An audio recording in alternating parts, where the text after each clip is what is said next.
यह जो रामचरितमानस आपके सामने जो विराजमान है,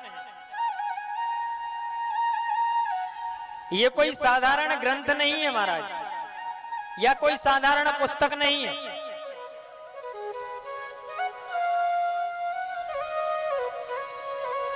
इसको पुराण की संहिता दी गई। जो पुराना हो उसे पुराण कहते हैं।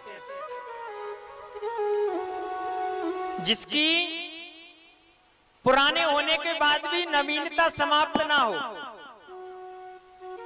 नित्य नवीन लगे, वो पुराण है। साक्षात श्री सीताराम जी का श्री विग्रह श्री रामचरितमानस है।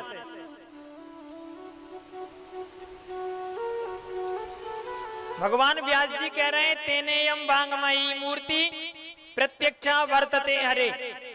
ये जो रामायण का रामचरितमानस का जो ग्रंथ है, बोलिए साक्षात भगवान का शब्द विग्रह है।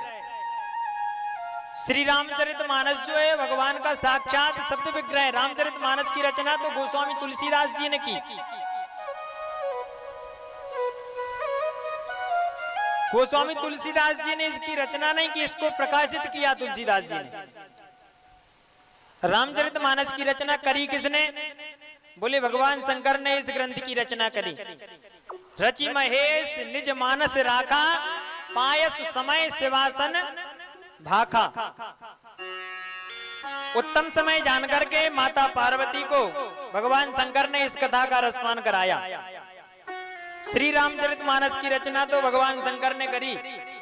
गोस्वामी तुलसीदास जी ने क्या किया? बोले गोस्वामी तुलसीदास जी ने संवत 1631 कराऊं हरिपद धरि सीसा।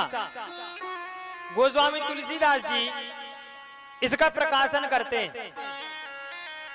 इस ग्रंथ का प्रकाशन किया तुलसीदास जी महाराज ने। श्री रामचरितमानस की ऐसी महिमा है। रामचरितमानस की रचना जब हुई तो काशी के बड़े बड़े विद्वानों ने और इसको स्वीकार करने से मना कर दिया। पर जब भगवान शंकर के गर्भगृह में इस ग्रंथ को रखा गया तो सारे पुराण, सारे वेद, वेदांत, उपनिषद इस ग्रंथ के ऊपर रखे गए, रामचरितमानस के। लेकिन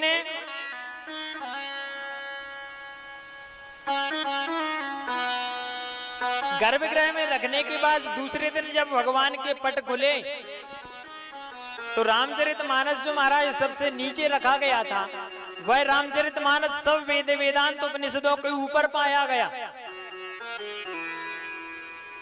रामचरितमानस के ऊपर भगवान शंकर जी ने अपने हस्ताक्षर भी किए थे। क्या लिखा था? बोले सत्यम शिवम सुंदरम। सत्य है, शिवम है, साक्षात रूप है भगवान श्री राम का।